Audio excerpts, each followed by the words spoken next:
আমার বিশেষ সূত্রে আমার খবরটা আমি আপনাদের সবাইকে দিচ্ছি, দর্শক মন্ডলীকে, যে Yunus government is hmm. Not supporting formation of a new party. মানে নতুন পার্টি হতে পারে, যে যতটা হতে পারে, কারণ সেটা তো ফান্ডামেন্টাল রাইট, কিন্তু But not তারা under his সেটাকে leadership. হুম। যে মানে সমর্থন দেওয়া কিংবা গভর্নমেন্ট রিসোর্সকে তার হুম। ফেভারে ব্যবহার করা, সেখান থেকে কিন্তু ডক্টর ইউনূস গভর্নমেন্ট সরে গেছে। একটা মানে বিশাল বিপ্লব হয়ে গেছে। সেই বিপ্লবের পরে এই সরকার ক্ষমতায় আসছে। বিপ্লবের পরে যেটা সাধারণত ঘটে, অস্থিরতা। এটা কিন্তু একদম মানে এটাকে বলা যায় যে আহ, মানে পস্টুলেট, মানে এটা এটা ঘটবে যে কোনো বিশাল বিপ্লবের পর। হুম। হ্যাঁ, একটা বিশাল স্ট্যাবলিশড অটোক্রেসিকে যখন উৎখাত করা হয়, তার পরবর্তী পর্যায়ে অস্থিরতা থাকবেই। যেমন ধরুন, আপনি উল্লেখ করেছেন যে ডিসিদের ব্যাপারটা, যে অ্যাডমিনিস্ট্রেশনের এখানে সেখানে বিভিন্ন লোক রয়েছে। আমরা ডক্টর মোহাম্মদ ইউনূস, মাননীয় ডক্টর মোহাম্মদ ইউনূসের, কিন্তু উনি বলেছেন যে অ্যাডমিনিস্ট্রেশনের যে বিভিন্ন ইনস্টিটিউশনস গুলো, গভর্নমেন্টের যে বিভিন্ন ইনস্টিটিউশনস কিংবা সংগঠন রয়েছে, সেই প্রতিষ্ঠান রয়েছে, সেগুলোতে পচন ধরেছে। তো এই যে পচন ধরেছে, হুম। সেটাকে মেরামত করা, ঠিক করা, সেটা কিন্তু একটা চারটিখানি ব্যাপার নয়। এবং দেখুন যে এর আগের যে স্বৈরাচারী সরকার, সে করেছে কি, layer after layer after layer, top থেকে একটা অনেক মানে মধ্যম ক্যাডারও পার হয়ে গেছে, যেখানে সে তার নিজের চামচাদেরকে এবং হেন্সম্যানদেরকে বসিয়েছিল। হ্যাঁ, এবং দলীয় হ্যাকদেরকে বসিয়েছিল। হুম। কাজেই যখন এই নতুন সরকার আসছে, তখন এই পচনকে, এই ডিপ স্টেটকে একদম ডিসমেম্বার তো করা যাচ্ছে না, তো government will come at standstill. কাজেই এখান থেকে এই পচনকে রোধ করতে হলে, সার্জারি করতে হলে ধাপে ধাপে করতে হবে। কাজেই একটা করতে গেলে হয়তো দেখা যাবে যে তার কিছু ভুল হয়ে গেছে, কারণ আপনার তো চারিদিকে ঘাপটি মেরে আছে ওই সমস্ত বাজে লোকগুলো। কাজেই হুম। মানে সিদ্ধান্তে কখনো ভুল হয়ে যেতে পারে। টু এর ইজ হিউম্যান। আমরা তো কেউ দেবতা নই, এবং ইনুস গভর্নমেন্ট ইজ নট দেবতা, অথবা মানে মানে প্রফেট অর সামথিং। কাজেই তাদের ভুল হবে, কিন্তু সবচেয়ে যেটা গুরুত্বপূর্ণ, যে তাদের মনটা খুব ওপেন, খোলামেলা, যে জন্য ভুলটাকে ওনারা সংশোধন করছে। এটাই হচ্ছে সবচেয়ে বড়। যেমন ধরুন, আজকে আমি দেখলাম যে পোল্যান্ডে যাকে অ্যাম্বাসেডর করা হয়েছিল, তাকে আবার মানে বরখাস্ত করা হয়েছে। এই যে ওপেননেসটা আছে, এই ওপেননেসটাই আমার মনে হয় রক্ষা কবচ। এটি কিন্তু একটা বাজে সরকার হলে এটা থাকতো না, কিংবা অতিরিক্ত ইগোইস্টিক গভর্নমেন্ট হলে বলতো, ও আমি যেটা করছি সেটাই ঠিক। কিন্তু ইউনুস গভর্নমেন্ট তার নন। পদায়নের ক্ষেত্রে তাকে যখন পদায়ন করা হয় পোল্যান্ডের ওই রাষ্ট্রদূতের ব্যাপারে আমিও দেখেছি খবরটা। তাকে যে পদায়ন করা হলো, এই যাচাই বাছাই প্রক্রিয়াটা আপনি মনে করেন যে প্রপার ওই আহ প্রক্রিয়াটা স্পষ্ট স্বচ্ছ কিনা? কারণ তার ব্যাপারে যতটুকু শুনেছি, তাকে তো সেখানে ডেপিউট করার কথা না, তবুও সেখান পর্যন্ত কিভাবে গেল? না, পরবর্তীতে প্রত্যাহার করা সেটা ভিন্ন ব্যাপার। এই না, প্রসেস নিয়েই প্রশ্ন উঠছে যে তারা কি আসলে এই সরকার যথেষ্ট স্বচ্ছতার সাথে এবং তাদের ওই ক্যাপাসিটি রয়েছে কিনা এগুলিকে বিচার করার জন্য, যাচাই করবার জন্য সেখানে আমি প্রশ্ন। বলবো এটা আপনার খুবই ন্যায্য প্রশ্ন। যে আপনি যখন বলবেন ক্যাপাসিটি, হ্যাঁ, সেটা নিশ্চয়ই আমাদের বুঝতে হবে যে একটা নতুন গভর্নমেন্ট বসছে। হ্যাঁ, এবং তাতে তাদের অনেকের অতটা অভিজ্ঞতাও ছিল না টু রান এ গভর্নমেন্ট। যেমন ধরুন, একটা গভর্নমেন্ট রান করতে হলে শুধুমাত্র আমি একজন স্কলার, আমি খুব লেখাপড়া ভালো জানি, তাতেই কিন্তু চলবে না। তার ম্যানেজেরিয়াল স্কিল থাকতে হবে। আমাদের সঙ্গে ডক্টর সিনহা সাইদ আছেন, উনি এগুলো শিক্ষা দেন, এবং উনিও এটা ভালো করে বলতে পারবেন যে মানে একটা সরকার চালাতে হলে শুধু আমি একজন বিদ্বান, দারুণ অনেস্ট, হ্যাঁ, তা দিতেই চলবে না। You have to have a managerial skill, এবং অন্যান্য যে ব্যাপারটা, how to run, how to supervise মানে এ হিউজ সরকারের নাম্বার। সদিচ্ছা নিয়ে আপনার কোনো প্রশ্ন নেই, আপনি মনে করছেন যে ম্যানেজমেন্টে হয়তো কিছুটা দুর্বলতা থাকতে পারে যেহেতু তাদের অভিজ্ঞতা নাই। কিন্তু এক্স্যাক্টলি। কিন্তু তাদের যে উদ্দেশ্য, আদর্শ নিয়ে প্রশ্ন উঠছে সে ব্যাপারে কি বলবেন? আহ অনেকেই বক্তব্য দিচ্ছে এসব ব্যাপারে তাদের। তাদের উদ্দেশ্য এবং নিয়ে যে প্রশ্ন করা হচ্ছে, তাতে ডক্টর হয়তো বিশেষ করে ডক্টর মানে ইউনূসকে টার্গেট করে অনেক কথা যাদেরকে শুনছি। হুম। যাদেরকে নিয়োগ দেওয়া হয়েছে, হ্যাঁ, আমি মনে করি যে আবার টু এর ইজ হিউম্যান, এর সবাই যে একদম মানে একদম ধোয়া তুলসী পাতা তা নয়। তার মধ্যে হয়তো একটা দুটো বাজে এলিমেন্ট থাকতে পারে, এবং সেটা হয়তো অ্যাজ দ্য টাইম প্যাসেজ আমার মনে হয় তাও কারেকশন করা হবে। আমি সে সিগন্যাল পাচ্ছি, দ্যাট উইল বি কারেক্টেড। কিন্তু আপনি লক্ষ্য করে দেখুন যে ওই যে ওপেননেসটা, যে আই উইল অ্যাকসেপ্ট যে এই যে ডিসি গুলো কয়েকটাকে নিয়োগ দিয়ে আবার সেটাকে রিকল করা হয়েছে, তারপরে অ্যাম্বাসেডারকে রিকল করা হয়েছে, আহ, ইত্যাদি যে করা হচ্ছে। হয় কি, একটা বিপ্লবী সরকার আসছে, একটা যেখানে অ্যাডমিনিস্ট্রেশনে ডিপ তো স্টেটে অ্যাক্টিভিটিতে বিরাট বিপ্লবী অংশ। সরকার তো অনেকে মনে করেন, আপনি বারবার বলছেন না বিপ্লবী সরকার যে ভূমিকায় অবতীর্ণ হওয়ার কথা, সব তো একটা জায়গায় অনেক বিশাল পরিবর্তন, অনেক কিছুই একদিনে অনেক পরিবর্তন করার ইতিহাস আমরা দেখেছি বিভিন্ন ধরনের, বিভিন্ন দেশে এবং আমাদের দেশেও এরকম ইতিহাস রয়েছে। কিন্তু এই সরকারের ক্ষেত্রে তেমন কিছু দেখা যাচ্ছে না, একটু স্লথ গতি তো রয়েছে, এবং তারা অনেক ব্যাপক হারে কম্প্রিহেন্সিভ যে কিছু পরিবর্তন জাতিকে দেখানো দরকার, সেখানে অনেকটা পিছিয়ে আছে। পাশাপাশি সরকারের প্রধান, বর্তমান সরকার প্রধান জনাব ডক্টর মোহাম্মদ ইউনূসকে ঘিরেও কিন্তু কিছু কথাবার্তা এখন বলা শুরু করেছে, অনেকে বলছে তাকে টার্গেট করে কথা। আপনি কি মনে করেন কিনা যে আর ডক্টর ইউনূস যদি না হতো, তাহলে অন্য কোনো সরকার বা অন্য কোনো রাষ্ট্রপ্রধান কি এই দেশটাকে এভাবে এগিয়ে দিতে পারতো কি না? এই ক্ষেত্রে ব্যক্তি ডক্টর ইউনূসের মূল্যায়ন কি আপনার কাছে? এই এই ক্রান্তিকালে ডক্টর ইউনূস ছাড়া কোনো উপায় নেই। কারণ যে বিপ্লব ঘটেছে, আমি বিপ্লব বলছি কেন, যে একটা গভর্নমেন্ট চেঞ্জ হয়ে দুটো কারণে আমি এটাকে বিপ্লব বলছি।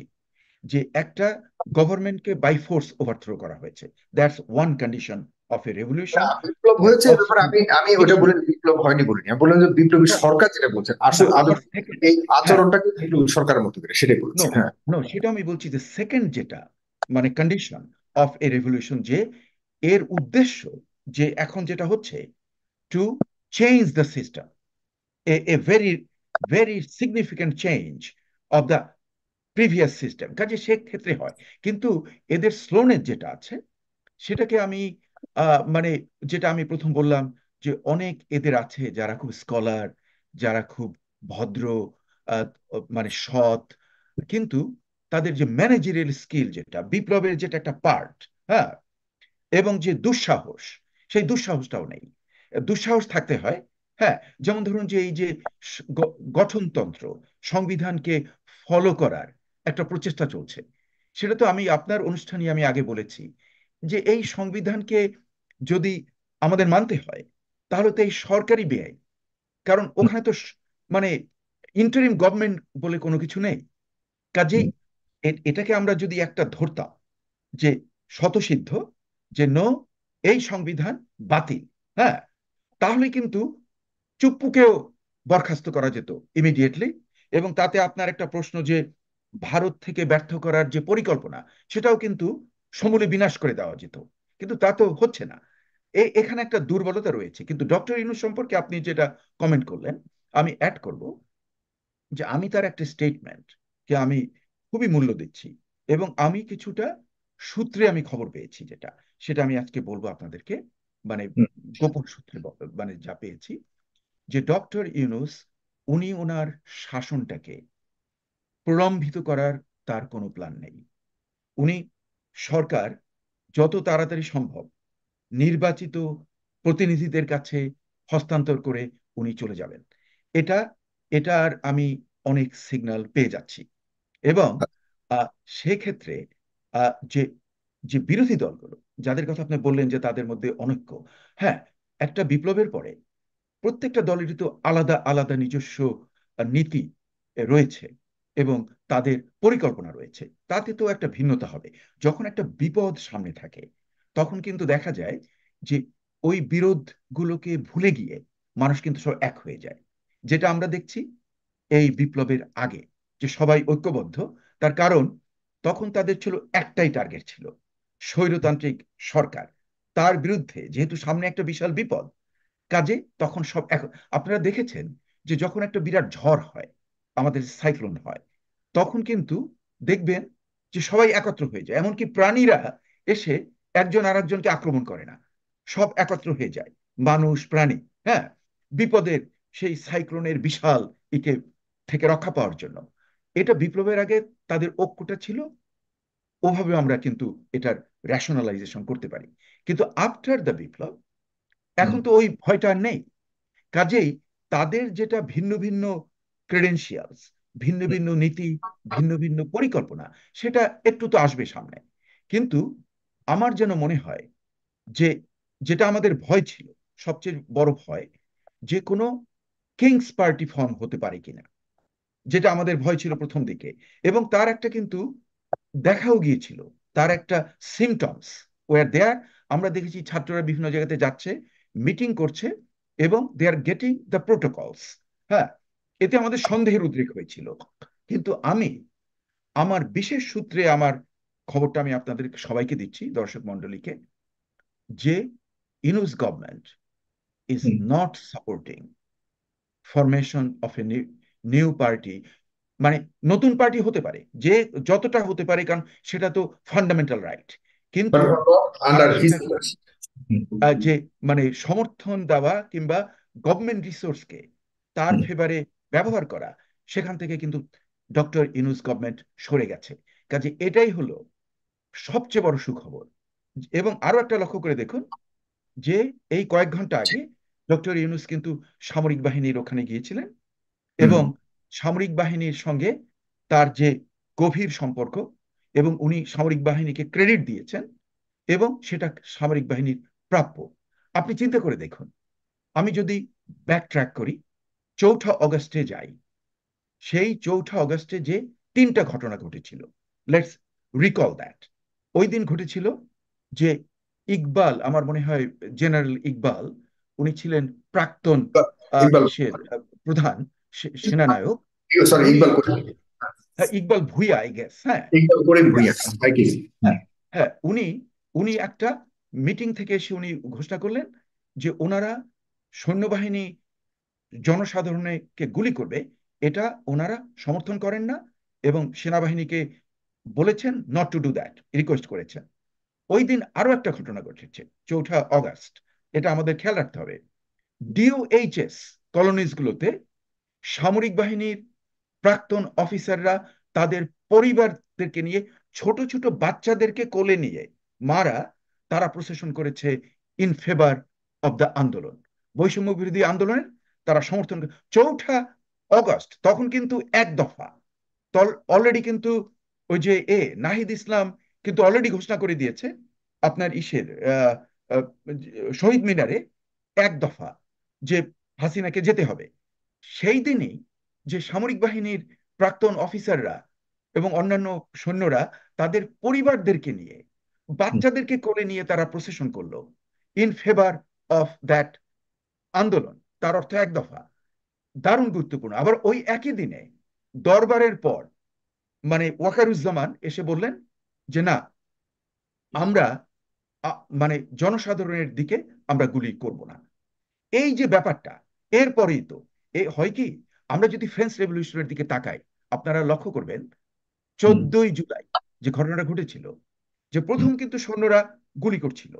হ্যাঁ, যখন বিপ্লবীরা গেট ভাঙার চেষ্টা করছে, ওয়ালের উপর দিয়ে জাম করার চেষ্টা করছে, তখন কিন্তু রক্ষাকারী ওই ওই ব্যাস্তিলের রক্ষাকারী যে সৈন্যরা, তারা গুলি করেছিল।